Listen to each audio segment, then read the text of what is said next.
Jai Sriman Narayana. Welcome to Charu's kitchen. இன்றைக்கி chole paneer masala south Indian ஸ்டைலில் ஃப்ரெஷ்ஷாக மசாலா பேஸ்ட் அரைச்சி எப்படி பண்ணுறதுன்னு காட்ட போகிறேன். முதல்ல 1.5 கப் அளவுக்கு வெள்ளை சென்னாவை நல்லா வாஷ் பண்ணிவிட்டு ஊற வச்சிடணும். 7 to 8 hours ஊறட்டும். ஊறின சென்னாவை 8 விசில் ப்ரெஷர் குக் பண்ணி எடுத்துட்டு அதுக்கு தேவையான அளவுக்கு உப்பு ஆட் பண்ணியிருக்கேன். இப்போ இதுக்கு மசாலா பேஸ்ட்டுக்கு பேனில் 1 ஸ்பூன் எண்ணெய் சேர்த்துண்டு 2 ஸ்பூன் தனியா, 1 ஸ்பூன் கடலைப்பருப்பு, 3 காஞ்ச மிளகாய், 2 சின்ன பீஸ் பட்டை, 2 கிராம்பு, 2 ஏலக்காய், 4-5 மிளகு, 1/4 டீஸ்பூன் வெந்தயம், 1/4 டீஸ்பூன் கடுகும் ஆட் பண்ணியிருக்கேன்.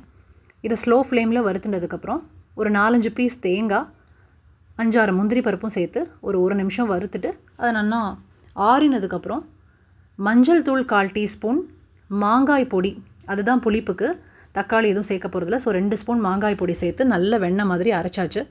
இந்த அரைச்ச விழுத வெந்த கொண்டக்கடலை அதில் சேர்த்துக்கணும். கொதிக்கும் பொழுது 200 grams பன்னீர் க்யூப்ஸ் ஆட் பண்ணி 2-3 minutes நல்லா கொதிக்க விட்டுட்டு இன்னும் 1 கிளாஸ் அளவுக்கு வாட்டர் ஆட் பண்ணிக்கலாம்.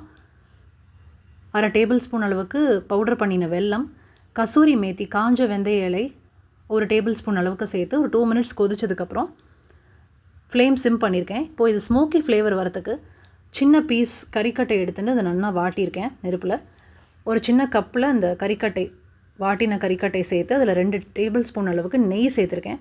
இதை அந்த கிரேவிக்கு மேலே சென்டரில் வச்சிடணும். வச்சுட்டு க்ளோஸ் பண்ணிடணும். ஒரு 5 to 7 minutes அது ஓப்பன் பண்ணவே கூடாது.